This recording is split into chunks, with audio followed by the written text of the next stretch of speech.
My name is Nikolai Sidelnikov. I'm team lead at Openprovider. This is a webinar about machine learning, let's say. So the agenda of this webinar is the following. In the first section, we will discuss in general what machine learning is and how we can use it in our industry. In the second section, I will tell you more about our new service, SMBinvoices. I will show it as an example how machine learning can be used in business software for solving our exact task. Here it's account payable processing. And the third section is devoted to few examples how else machine learning can be applied in business software, and again I will be more focused on our industry. After each section there will be question and answer slides, so I will be able to answer your questions if you have it. So let's start. Second one, what do we mean when we talk about machine learning, at least in our context? This term is not really stable, but working here internally, we decided that the following definition is suitable. We would say that machine learning allows computers to define and apply rules which are not defined explicitly by a developer. To understand better what does it mean, I'll show you some brief example. So imagine we have an easy task. We would like our software or robot take objects and put it to different shelves depending on what this object is. So traditional approach is that we describe some algorithm and then we ask the software to act according to this algorithm. So unfortunately, algorithm is not really visible here, but the idea is that we just say to the robot that you should take an object, and if it's cube, you put it to the shelf A. If it's a pyramid, you put it to the shelf B, etc. So once again, we define algorithm, we give it to software or to the robot, and we ask to apply it. If we use machine learning approach, situation is a little bit different. We don't give any ready algorithm for the software, for machine, but we give a training set. So in some terms, this is a training set. And we ask the robot, we ask the software to, please do the same. So, and after that, the software defines, redesign its own rule based on training set and act accordingly. Therefore, in this exact case, our R2D2 should put spheres to the shelf A, pyramids to the shelf B, etc. So, this approach is different from the, let's say, traditional way.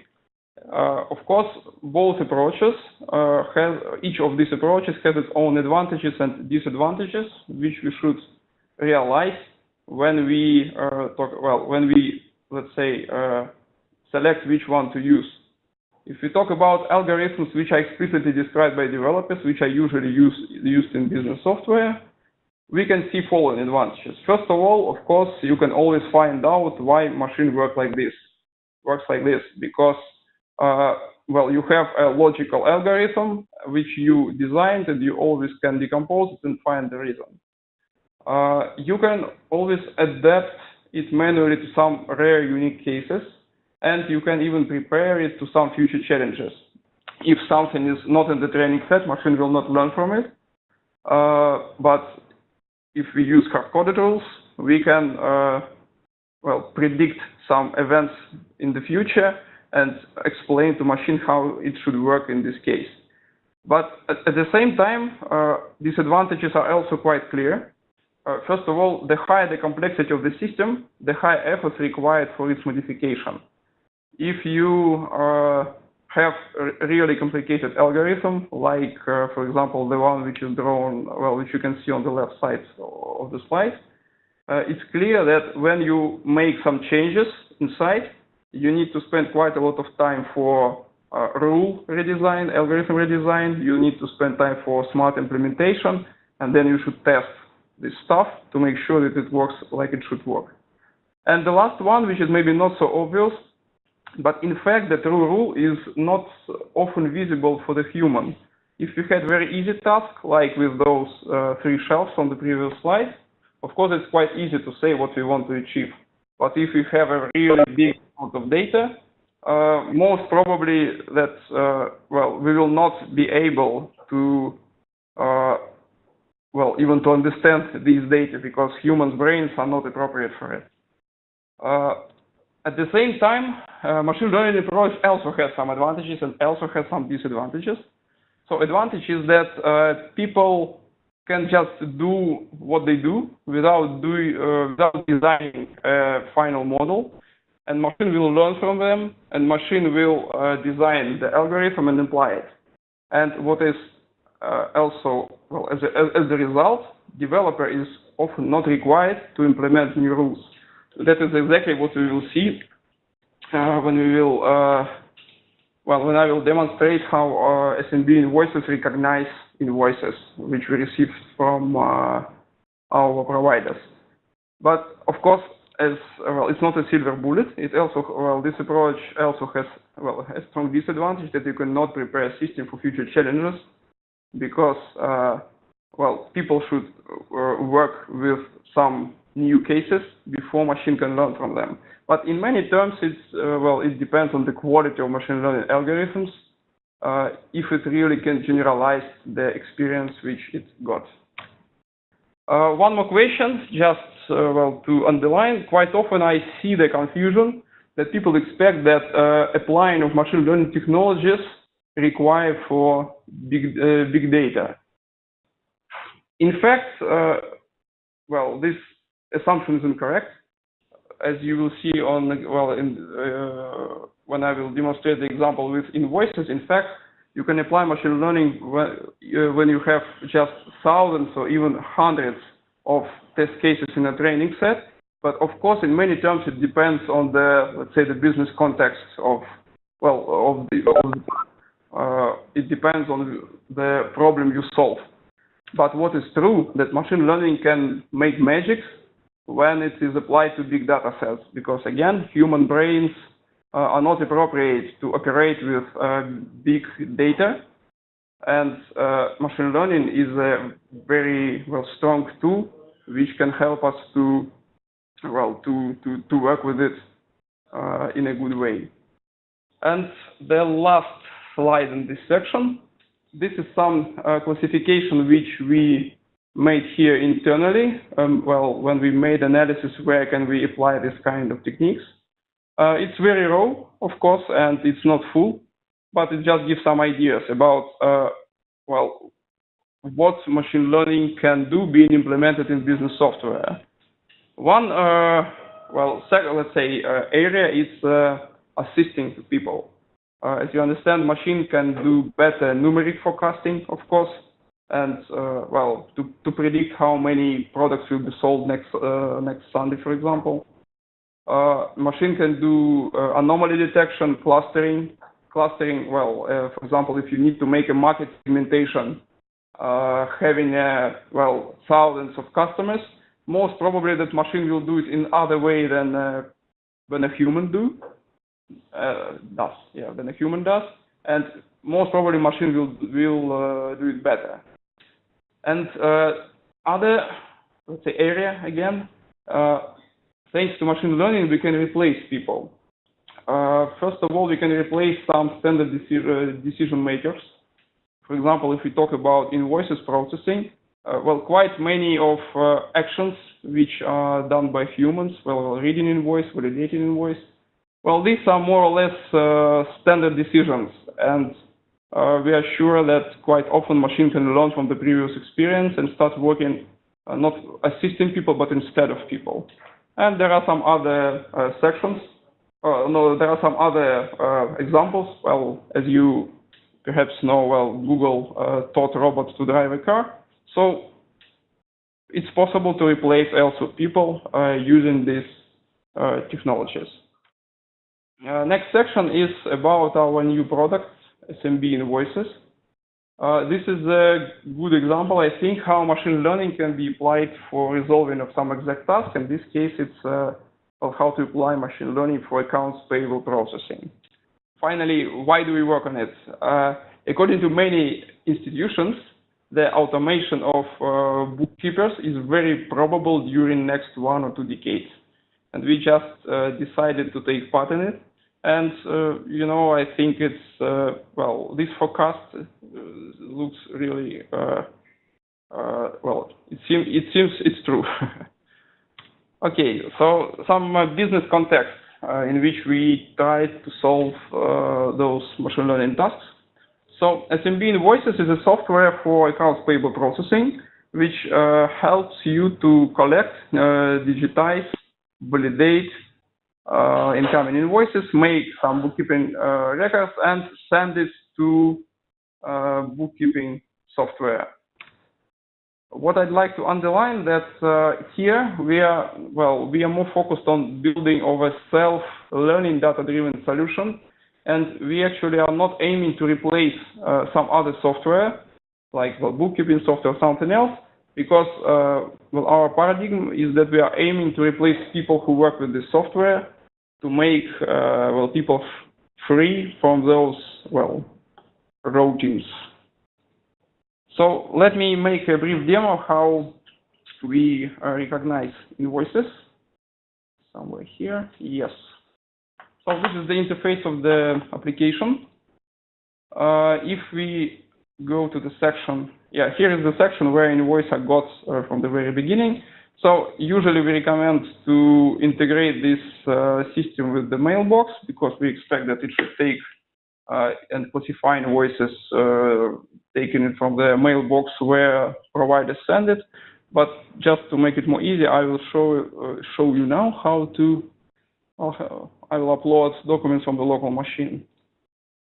So you can see documents are here, and now our electronic assistants process it one by one. So this one is ready. Let's check what our robots did. So this is the true invoice from provider.london. What machine already did? The document type was recognized, so machine can say that it's not a credit note, not statement of attorney, but the invoice. And this is especially valuable when machine take documents from the mailbox, because providers send everything to the same mailbox usually. The robot recognized the document number somewhere. Yes, it's there. The creditor is also recognized correctly, and the document gross amount 5, 6. Yes, correctly. So the only thing which is not recognized automatically yet, it's a document date, but we expect to release this functionality I think at the beginning of October. But to book invoice, you need not only to recognize the header, but also create some document lines. And as soon as our software is integrated with the bookkeeping backend, we can make analysis of previous bookings for this creditor. And in this case, it was quite easy case. This creditor always, all his transactions are usually booked to the ledger account. Well, this one, it's a custom account for every company has its own, it's clear. And a robot make analysis only of lines for invoice lines for exact company. VAT code is also predicted. Let's say here it's not recognized, it's predicted. And finally, what we can see here, if in theory, if we had correct document date, the only thing we should do is to export the document directly to the bookkeeping software.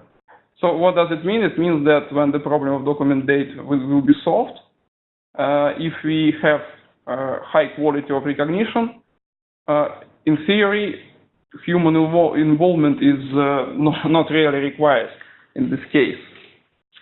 What I also would like to underline that in fact in the past we had some invoices from the same provider, but these are different invoices, and can state that there is no special module for recognition of documents from .london. System just learned from the previous training set. What is maybe more interesting is another example, so-called dots voting. Also, the document number is recognized successfully. It's here. Yes, it's here. The document gross amount also there, but the creditor is not recognized. Of course, it can happen in theory with any provider, but the fact is that if we go to the archive, we don't have, it seems we don't have any invoices from this creditor before. What does it mean? It means that in theory, machine can process even those invoices which it never met before, thanks to good design. You know, in some words, it is done in the same way as people can process invoices which use the language which we don't know. We just use the context, even if it was in French, which I don't know. It would be quite clear for me that here is the total, and the system works accordingly. And this is the main, let's say, craft now to build the software which can process previous training set and process even unknown cases based on this logic. So I think that's it about how machine learning works. If you would like to know more about this software, we can set a dedicated meetings. But now let me return back to the problem of machine learning in this case. First of all, the general mission here. Our current goal is quite ambitious, but we would like to build software which will process 95% of all accounts payable without human involvement. Yeah, quite ambitious, but currently we don't see any serious constraints which make this problem really unsolvable.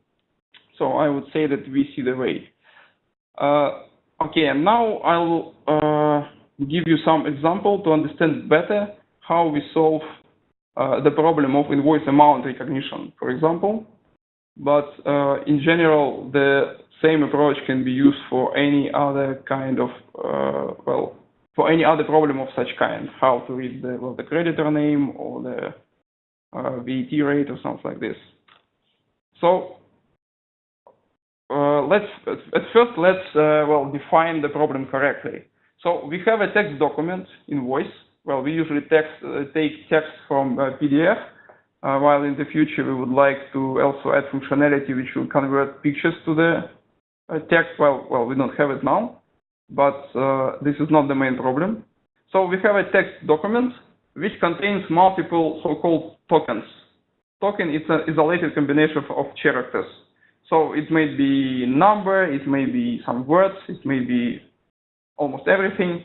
Well, each piece of, let's say, each piece of text, which is split by spaces, it's a token. And we should, a machine should define which of these tokens represents the amount, the invoice amount in each exact case.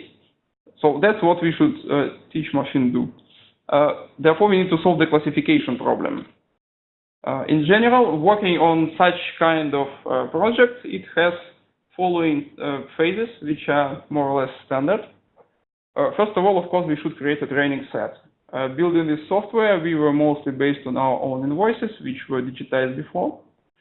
Then we should make a feature design. I'll explain a little bit later what is the feature, but finally we should define what exactly can tell to machine that this exact token is an amount.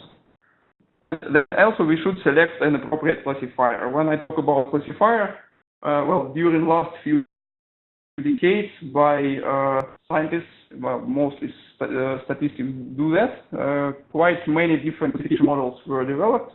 I can name like random forest, logistic regression, XGBoost, etc. And they work in different way. They have different internal logic, and they suit in different, for different cases, let's say. And we need to make a right decision. Therefore, we will get some machine which gets which extracts some tokens, but we also need to make sure that those tokens really represent invoices or really represent amounts. And for this, we need to build a validation tool. So this is an iterative process, and since we achieve some good quality, we can test this functionality on live, I mean in a shadow manner, and if it's okay, we can just release it. So to give you better understanding of, about features. So what is a feature? Feature is a parameter which says something for each token about the probability that it is an amount value. In this example, task, if we are looking for amount value.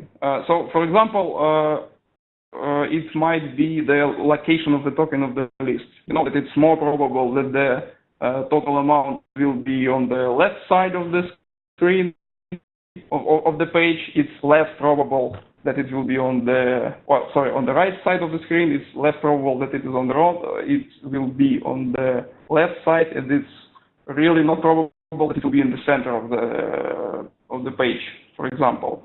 But there are maybe other features. First of all, some specific words in the into some appropriate neighborhood of this word. This may be the frequency of the token on the page, etc., etc. So again, in many terms, machine work as a human brain when we make a decision based on the context of this document. That is why our system, as you could see, recognized the amount from the invoice which it never met before, because features were designed in a good way, and it seems there was enough context to identify it. And also a few words about the validation tool, let's say the answer validation. Finally, classifier will almost always give you some answer, but this answer may be wrong, and because the classifier can make errors just like people do. But our goal is to show to the user or to bookkeeping software only right answers. Therefore, we need to build another independent tool which will estimate which will make a decision if the answer of the previous classifier is right or wrong. This might be based on anomaly detection or from based on some context which was returned by classifier, etc. And this is also very valuable thing, because we spent quite a lot of time for it, because again our goal to deliver only right answers, only correct answers. So that's it about how it works in general. Few words about our goals. So before the end of this year, we expect to automatically read headers of 95 of invoices with 100% accuracy. Header, as you remember, these are amount, document number, the creditor, the date. So the main information which allows to identify the invoice unambiguously, and we want to achieve quite high accuracy. Talking about our plans for 2017, of course, in many terms, it depends on resources which we will be able to invest into this process. But finally, we want to build a data-driven application which will solve the problem of fully automated processing of accounts payable. We would like to make smart creditor data crawling and validation. So it means that if you get an invoice, in theory, it seems it's quite possible to find information about this creditor in some trusted data sources in the web and post it in the creditor record automatically. And also we would like to pay attention to anti-fraud solutions, because, as you know, there are quite many fraud invoices sent to company emails, and of course we should pay a lot of attention to distinguish those fraud solutions from normal invoices, in case we are going to talk about automatic invoices processing. And the last slide in this section, I also would like to underline that finally we are aiming to create a software which our resellers can sell to their customers. because, well, we assume that it will be possible when the product will be good enough, it will be possible to resell subscriptions just as any other product which is delivered by Openprovider and RCP, well, like domains, SSL, or licenses or something. So now we are more focused on, well, on building this product, but, well, we want to make it really interesting for our resellers as well. The third section is, well, it will be quite short. It's well, more about, well, to show other opportunities which this technology, this kind of technology can give us in building, in making software in our industry. So again, how we can also apply this technology in our industry. There are just three examples, and I will describe it more or less in details. So first thing is, well, we are working on data validation for SSL certificates ordering. As you know, there are quite strict requirements to data quality when you order OV or EV SSL certificate. And very often our end users make mistakes when they order those expensive SSL certificates, and then these mistakes get to certificate authorities, and we start a very long and, well, I would say very expensive in terms of time-consuming process of, well, data correction. So it's not about fraudulent from the customer side, just about mistakes, because it's not so easy to understand what should be there. We already work in this direction. We develop functionality for our SSL control panel, which checks customers' data versus trustable data sources on the fly, and well, notify customer about problems before the order was sent. Now it works only for Dutch companies with .NL domains, because, well, it is restricted by reseller, well, by the country where the company is registered and who is records, etc. But we expect to extend this functionality, and we hope that using machine learning technology, we will be able to extend it relatively fast. And finally, it should increase user experience dramatically, I expect, because, well, a lot of problems should just disappear if we can explain automatically to customer what should be written in his order. If you want to know more, well, about this SSL control panel, well, I think it makes sense to contact, well, our manager, so Michael Kim, who is the product owner. But I look at it in the, well, in perspective of data-driven solution.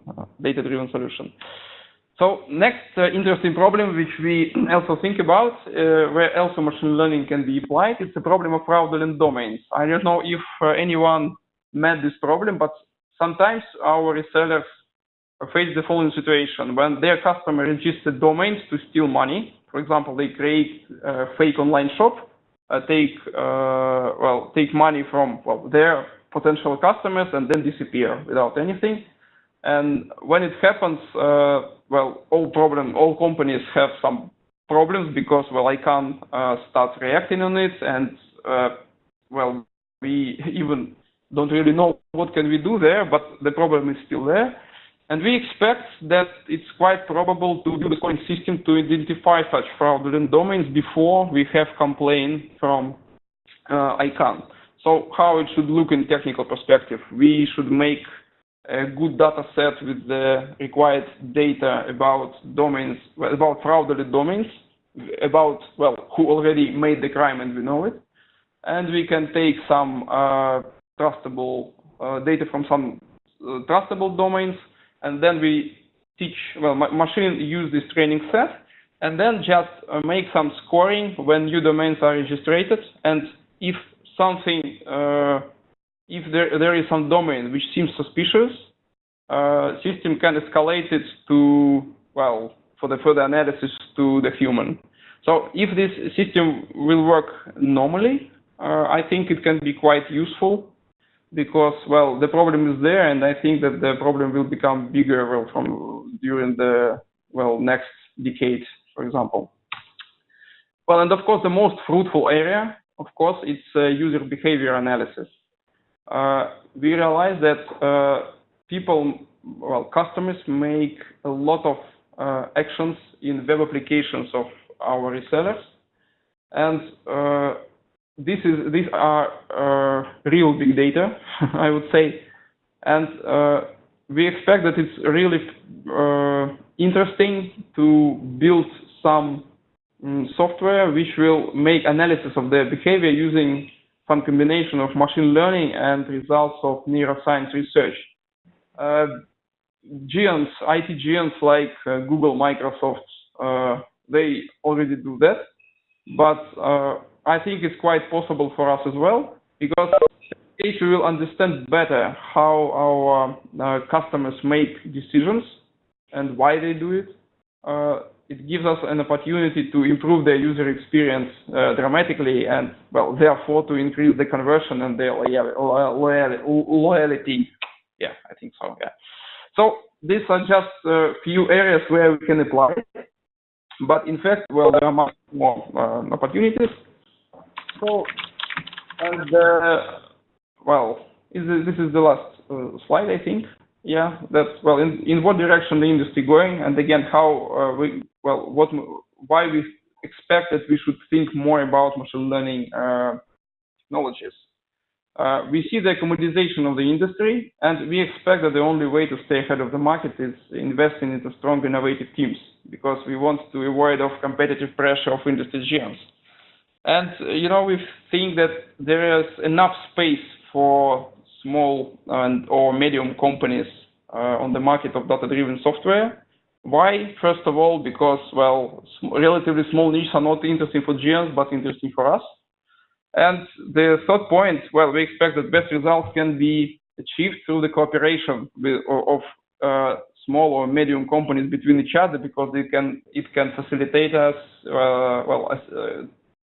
can give us an opportunity to make some knowledge transfer between different markets, different products, etc. That is exactly why I expect that providing of our invoice recognition service as a service via some specific API is a very prospective thing, because we understand that small companies, being not really big companies, but being fast and smart, we should make that cooperation to capture the market before giants came there. So that is just some optimistic slides, to finish this presentation. Thank you for your time. If you have if some new questions will appear, or you have any ideas about topics for next webinar, because I expect to perform those webinars from time to time, but I need to know what people really want to hear. You may contact your manager at Openprovider, or you can contact me directly. Also, if you would like to know more about SMBinvoices, you can also retrieve some onboard meeting where I can show you how it works in with more details. Okay, so thank you, and see you next time.